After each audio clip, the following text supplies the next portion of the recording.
तो आज मैं बात करने वाला हूँ उन कॉमन क्वेश्चंस की जो हम सभी के दिमाग में ज़्यादातर घूमते हैं, और मेरे चैनल पे मोस्ट ऑफ द टाइम उस तरह क्वेश्चंस ज़्यादा पूछे भी जाते हैं। और ये क्वेश्चंस कुछ ऐसे हैं ना जो हर किसी के दिमाग में चलते हैं जब वो बंदा बाइक खरीदने के लिए सोचता है। तो चलिए आज उनके बारे में बात कर लेते हैं।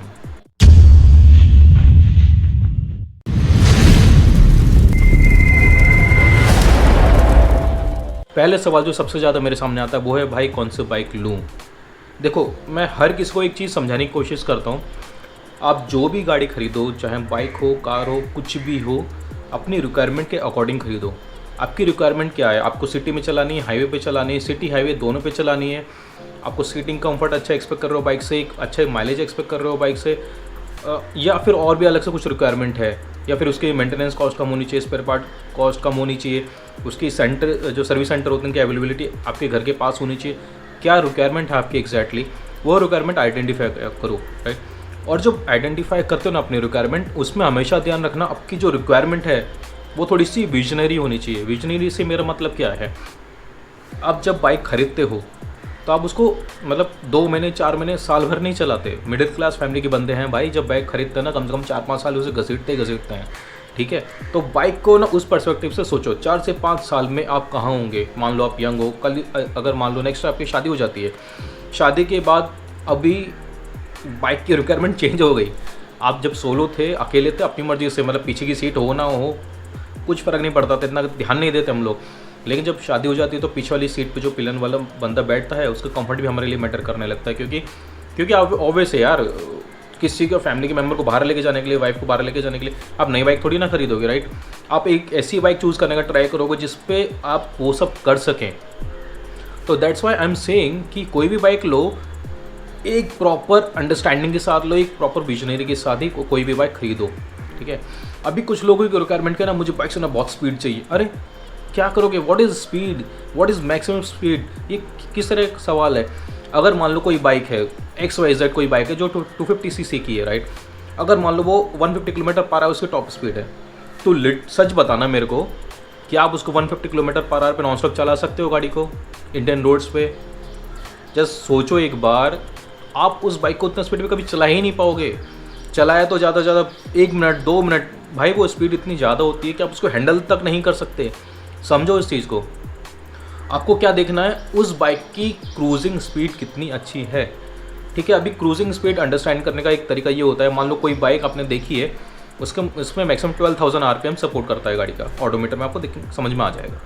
तो 6,000, 12 का आधा 6, तो 6,000 RPM तक वो गाड़ी बहुत ईजी चलेगी, बहुत रिलैक्स होके चलेगी। कुछ बाइक्स जो मीडियम है, जो आधा है, उसके ऊपर भी अच्छी चल जाती हैं। जैसे मतलब ये 6,000 था, तो हम लोग 7-8,000 पे भी उसको आराम से चला सकते हैं। तो आपको ये पता होना चाहिए जो भी बाइक आप ले रहे हो उसकी रिलैक्स क्रूजिंग स्पीड क्या है, उसकी जो स्वीट क्रूजिंग स्पीड क्या है, आपको वो आइडेंटिफाई करनी है। मान लो मैं एक बाइक चूज़ करता हूँ, फिर मैं अपना एग्जांपल देता हूँ। मेरे पास FC25 है, BS4 मॉडल 2019 में जो मैंने लिया था, ठीक है। अभी उसका जो अच्छा एक स्वीट सी स्पीड आती है ना, जिस पे वाइब्रेशन में मेरे को इतना ज़्यादा फील नहीं होता और एकदम रिलैक्स इंजन रहता है, वो मिलता है मेरे को 100 and 110 के बीच में, ठीक है। उसके ऊपर जाता हूँ ना, थोड़ा सा इंजन पर लोड आने लगता है, इंजन थोड़ा सा हाई रेट पे ना थोड़ा सा लूज़ करने लगता है, उसके वो ऐसा स्ट्रेस होने लगता है इंजन बहुत। तो वो एक ऐसी स्पीड है, अगर मैं उस पर कॉन्स्टेंटली चलाने वाला हूँ अपनी बाइक को, तो मेरा बाइक को मैं डैमेज करने वाला हूँ, इंजन को मतलब ख़त्म करने वाला हूँ। तो वो हमें नहीं करना है। तो आपको ये समझ में आना चाहिए आपको एक क्रूजिंग स्पीड क्या चाहिए। टॉप स्पीड से कुछ नहीं होता भाई, ये सब थोड़ा प्रैक्टिकली सोचो चीज़ें, इस तरह से नहीं होता है। अब आई बात रिक्वायरमेंट की, आप रिक्वायरमेंट को कैसे आइडेंटिफाई करोगे। कुछ लोग ऐसे होते हैं जिनको पता होता है मुझे क्या चाहिए, मुझे इतनी गाड़ी की सीसी की गाड़ी चाहिए, उसमें इतना पावर चाहिए, इसमें इतना टॉर्क चाहिए, इतना माइलेज चाहिए, स्पेयर पार्ट ऐसे होने चाहिए, उसका ड्यूरेबिलिटी ऐसा है वैसा है, दुनिया भर की चीज़ें उन्हें पता होती हैं। और कुछ लोग होते हैं जो भी नई नई गाड़ी खरीद रहे हो, उन्हें ज़्यादा उसके बारे में पता नहीं होता। अभी वो केस में आप क्या करोगे, आपको अपने आसपास के लोगों को पूछना है जो गाड़ी चलाते हैं, आपको नॉलेज गैदर करनी है। पहले अंडरस्टैंड करो, आपको पता होना चाहिए आपको क्या खरीदना है। उसके लिए पहले आपको सीखना पड़ता है, समझना पड़ता है, सुनना पड़ता है दूसरे का कि सामने वाला क्या बोल रहा है। नॉलेज गेन करो, यूट्यूब पे बहुत सारे वीडियोस मिल जाएंगे पर्टिकुलर बाइक से रिलेटेड, या जस्ट इन जनरल वीडियोस मिल जाते हैं। तो उसके बाद समझो कि आपकी रिक्वायरमेंट क्या है। जब आपको समझ में आ जाता है आपको रिक्वायरमेंट में, जो आपकी रिक्वायरमेंट है इसमें ये बाइक सूट करती है, या फिर इस तरह की 3 या 4 बाइक सूट करती हैं, उसके बाद फाइनल चॉइस में बनाओ। इसमें आप अपने बड़े भाई हुए उनको पूछ सकते हो, रिलेटिव्स हो उनको पूछ सकते हो, आपके फ्रेंड्स हैं उनको पूछ सकते हो। मतलब ऐसे ऐसे कर करके ना आपको एक अच्छी इन्फॉर्मेशन मिल जाती है कि आपके लिए कौन सी बाइक सही रहेगी। स्टॉप कॉपिंग अदर्स, उसने बाइक ली मुझे भी बाइक लेनी, ऐसा नहीं होता। सुपरमैन ने चड्डी ऊपर पहनी मैं भी ऊपर ही पहनूंगा, नहीं भाई नहीं, ऐसा मत करो प्लीज़। ट्राई टू अंडरस्टैंड कि शायद उसने जो बाइक ली उसकी रिक्वायरमेंट को सेटिस्फाई कर दी होगी इसलिए उसने बाइक ली है, या फिर उसको लेनी थी इसलिए ली है उसने शौक के लिए, कुछ भी हो सकता है। आप ऐसा मत करो, अपनी रिक्वायरमेंट आइडेंटिफाई करो, समझो आपको बाइक क्यों चाहिए, और जब वो आपको समझ में आ जाए तो ख़रीद लो बिंदास, कोई इशू नहीं है। देखो बाइक प्राइस, बजट, ये भाई एक ऐसी चीज़ है ना, हम इंडियंस की क्या है, पहले मजबूत प्लान होता है मेरे को ये बाइक चाहिए वो बाइक चाहिए, लेकिन भाई जब प्राइस होता है ना बाइक का तो अपनी रिक्वायरमेंट चेंज हो जाती है, अपने जो लिस्ट बनाई है ना वो सडनली चेंज हो जाती है। मान लो मैंने पहले 250 सीसी की बाइक्स खरीद की, मैंने लिस्ट बनाई थी, लेकिन जब मेरा बजट बैठ नहीं रहा है ना तो मैं 250 से 150 सीसी सेगमेंट में चला जाता हूँ ऑटोमेटिकली, क्योंकि मेरे बजट में नहीं आ रही है। ठीक है, तो बजट एक अच्छा रोल प्ले करता है, इंपॉर्टेंट रोल प्ले करता है, दैट आई एग्री। बट अगर आपकी ऐसी कोई बाइक है जो आपके बजट के बाहर जा रही है लेकिन आपकी रिक्वायरमेंट को कम्प्लीटली जस्टिफाई करती है, सेटिस्फाई करती है, और आपकी उस फ्यूचर में उसके मेंटेनेंस कॉस्ट जो भी है एक्सपेंसेस उसको बेयर कर सकते हो, माइलेज भी मेंटेन कर सकते हो, तो फिर आप थोड़ा रुको, पैसा इकट्ठा करो, सेव मनी, सेव टाइगर जैसे करते हैं ना वैसे सेव मनी करो, उसके बाद उस बाइक को खरीदो। और बाइक खरीदने में कभी भी जल्दबाजी मत करो। आप अपनी सैलरी का बहुत बड़ा पार्ट इन्वेस्टमेंट कर रहे हो अपनी गाड़ी में। मिडिल क्लास फैमिली के बंदे के लिए लाख रुपए तो छोड़ो, 50,000 ही बहुत बड़ी बात होती है। और उसके बाद अगर आप बिना सोचे समझे इतना बड़ा अमाउंट किसी बाइक में डाल दो तो भाई, और आप बाद में वो आपको अच्छी भी ना लगे तो मतलब बर्बाद है यार, सब कुछ बर्बाद हो जाएगा। घर वाले लात मार के निकालेंगे घर से बाहर, वो अलग। ठीक है, तो जल्दबाजी मत करो, रुको, रिक्वायरमेंट्स को थोड़ा आइडेंटिफाई करो, पूछो, इधर उधर पूछो, दोस्तों को पूछो, इसको पूछो, उसको पूछो, वीडियोस देखो, मुझे पूछो चाहिए तो, और मैं तो मतलब आंसर करता ही रहता हूँ सभी को। उसके बाद बाइक लो। मेरी जो पहली बाइक थी FZS 153cc जो 2013 में ली थी मैंने, उस बाइक को लेने के लिए मैंने 5 महीना वेट किया था। 5 महीने में मैंने बहुत सारी बाइक्स देखी, उसके बाद मैंने FZS 153cc फाइनल की थी। और उतना टाइम में अगर मेरा बजट कम पड़ रहा था तो मैंने पैसा उतना इकट्ठा किया था जिससे मैं बाइक खरीद सकूँ। ओके, तो वैसा करो, कभी भी जल्दबाजी बिल्कुल मत करो। अभी मान के चलते आपने अपनी एक लिस्ट बना ली जिसमें 3 या 4 बाइक ऐसी हैं जो कम्प्लीटली सेटिस्फाई करते हैं अपने रिक्वायरमेंट को। अभी आप कौन सी लो, अभी आप कन्फ्यूज़ हो, भाई 3 बाइक चूज़ की हैं और तीनों मेरी रिक्वायरमेंट के हिसाब से सही बैठ रही हैं। अभी आप क्या करोगे, अभी आप लो उनका टेस्ट राइड, फैमिली मेम्बर को लेके जाओ, मम्मी को लेके जाओ, बहन के लेके जाओ, भाई के लेके जाओ, पापा को लेके जाओ, जिसको मर्जी मन करता है लेके जाओ, क्योंकि आपको जस्ट राइडर एक्सपीरियंस नहीं करना है, आपको फीलिंग का देखना है। हम इंडियंस की ज़्यादा से ज़्यादा बाइक्स जो हैं फैमिली ओरिएंटेड ही रहती हैं। मतलब ऐसे नहीं कि मतलब मैंने बाइक खरीदी और मैं हाईवे पे चला गया बस उतना खत्म है, नहीं भाई। कल माँ ने बोला मेरे को वहाँ छोड़ के आया, मंदिर छोड़ के आया, तो भाई वो बाइक पे बैठा के आपको मम्मी को भी लेके जाना पड़ेगा, समझो इस चीज़ को। तो आपको राइडर प्लस पिलियन दोनों कंफर्ट देखना पड़ता है जब बाइक खरीदने के पहले हम बात करते हैं। तो फाइनल चॉइस बनाने के पहले अगर आपकी जो भी लिस्ट बनी है फाइनल लिस्ट, उनमें ये सब पैरामीटर देखो, टेस्ट राइड लिए बिना कोई भी बाइक खरीदो बिल्कुल भी मत खरीदो। Never by your bike on loan. हमेशा ट्राई करो अपनी बाइक को लोन पे मत लेना, मैं सच बोल रहा हूँ। बाइक का जो लोन होता है, बाइक या कार या कोई भी ऐसा आइटम जो एक्सपेंसिव है, जो लेविशनेस में आता है, उसका इंटरेस्ट रेट काफ़ी ज़्यादा रहता है, यूजुअली 10 से 11% या 12% के आसपास रहता है।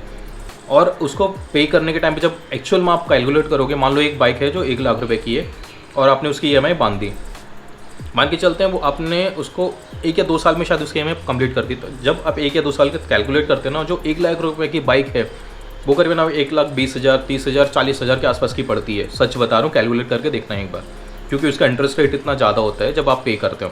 हाँ, थोड़ा थोड़ा जेब से जा रहा है इसलिए समझ में नहीं आता, लेकिन भाई जा तो रहा ही है ना, या तो आपकी जेब से ही रहे, भले थोड़ा जाए ज़्यादा जाए। समझ में आया आपको? तो इसलिए, और उसके बाद भी बाइक एक लायबिलिटी है। लायबिलिटी मैं क्यों बोल रहा हूँ, जब आप बाइक खरीदोगे और उसे हाईवे पे चलाओगे, उसमें पेट्रोल डालना पड़ेगा, उसका सर्विस करना पड़ेगा, अगर उसका कुछ पार्ट ख़राब हो रहा है तो उसको वापस से रिप्लेस कराना पड़ेगा। तो मतलब वो आपको कुछ रिटर्न नहीं कर रही है, वो आपसे और ख़र्चा ले रही है, आप उसके ये सब चीज़ों पे खर्चा कर रहे हो, राइट।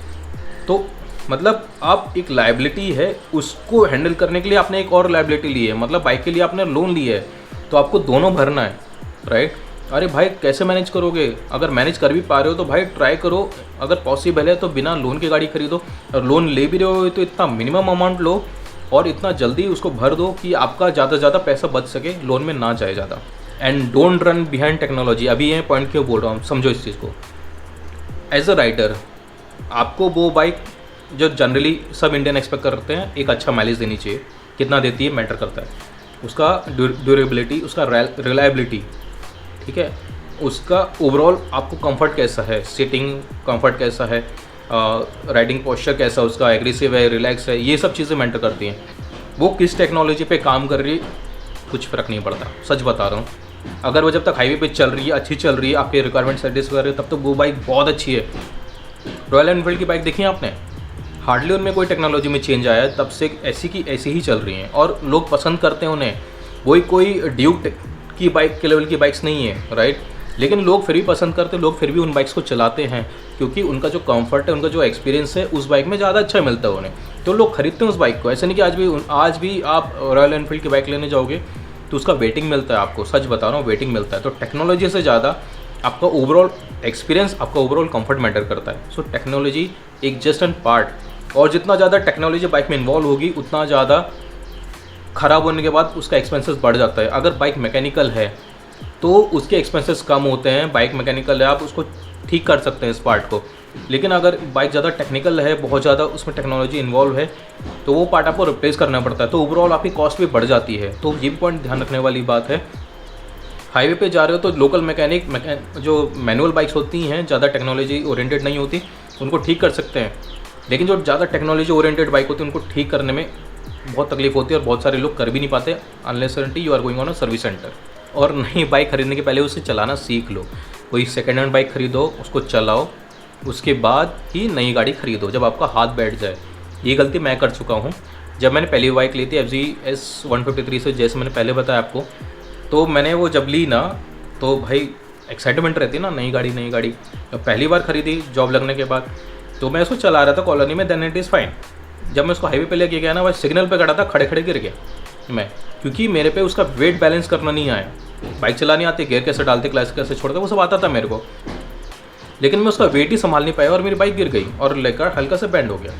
तो भाई जो उस समय दिल पे लगा ना मेरे कि यार नई गाड़ी, स्क्रैच आ गया है, बता नहीं सकता मैं कैसा फील हो रहा था मेरे को। तो इसलिए पहले गाड़ी चलाना सीख लो, उसके बाद पैसा डालो किसी भी गाड़ी में। जब आप गिरोगे ना, आप ये नहीं सोचते आपको कितनी लगी, आप ये सोचते हो कि बाइक को कितनी लगी, बाइक को क्या नुकसान हुआ है। अभी देखो बाइक की लुक कैसी है वो भाई आपका इंडिविजुअल है, आपको कैसा पसंद है। अभी ये बाइक मुझे सूट करेगी कि नहीं करेगी, ये ठीक है, मानता हूँ ये पॉइंट वैलिड है, लेकिन ये पॉइंट है सेकेंडरी। आपका प्राइमरी पॉइंट होना चाहिए कि ये बाइक का मेरी जो रिक्वायरमेंट है, ये बाइक इस पर सेटिस्फाई कर रही है कि नहीं कर रही है। मुझे एक अच्छा seating comfort, riding comfort, speed, torque, जो भी मैं चाहिए सब मिल रहा है कि नहीं मिल रहा है, ये पता होना आपका ज़रूरी है। उसके बाद वो बाइक आपको सूट करते ही करती है, वो आप बाद में देखो। अभी जो लोग बाइक खरीदने के पहले इन सभी पॉइंट्स पे ध्यान नहीं देते, वो उस टाइम पे बाइक खरीद लेते हैं और बाद में वो लोग पछताते हैं, रोते रहते हैं, खुश नहीं होते। तो इसमें बाइक की कोई गलती नहीं है, ठीक है, गलती है आपकी चॉइस की। बाइक हमेशा एक जैसी रहेगी। अगर आप कोई बाइक उठाते हो, आपने खरीदी, किसी और ने खरीदी, दोनों को सेम ही एक्सपीरियंस मिलने वाला है उस बाइक से, ठीक है। आपको बाइक के हिसाब से खुद को चेंज करना पड़ता है, अडेप्ट करना पड़ता है। बाइक में ये कमी है, आप उन कमी को झेलने के लिए, एक्सेप्ट करने के लिए रेडी हो क्या, खरीद लो। अगर आपकी बाइक जो कमी है बाइक में, जो भी आपको लगती है यार इसमें ये नहीं है, वो फीचर नहीं है, अगर आप उनके साथ कंफर्टेबल नहीं हो, मैनेज नहीं कर पा रहे हो, तो मत खरीदो, दूसरी गाड़ी देखो। एक बाइक है जिसको पहला बंदा लेने के बाद बहुत दुखी है, जबकि दूसरा बंदा बहुत खुश है। सेम बाइक सेम है अभी, लेकिन वो पहले वाले बंदे की रिक्वायरमेंट को सेटिस्फाई नहीं कर रही है, लेकिन दूसरे वाले बंदे की बाइक जो रिक्वायरमेंट उनको सेटिस्फाई कर रही है, इसलिए वो बंदा खुश है उस बाइक को लेने के बाद। तो आपको ये समझना बहुत ज़रूरी है, बाइक खरीदने के पहले अपनी प्रॉपर थॉट, प्रॉपर रिसर्च उसके ऊपर डालो, उसके बाद ही बाइक खरीदो। आपका पैसा बहुत इंपॉर्टेंट है, बहुत बाइक बहुत मेहनत करते हैं, तब जाके थोड़ा बहुत पैसा कमाया जाता है। और खासकर मिडिल क्लास फैमिली में ये चीज़ बहुत ज़्यादा एप्लीकेबल होती है। अगर आप अपने पैसों से नहीं कर रहे हो, मम्मी पापा के पैसों से खरीद रहे हो भाई, तो उन्होंने भी बहुत मेहनत की होती है, उसके बाद वो लोग गाड़ी खरीदते हैं, आपको देते हैं खरीद के, क्योंकि आपकी खुशी के लिए। तो इसलिए कभी भी गाड़ी खरीदते टाइम एक थॉट प्रोसेस डालो।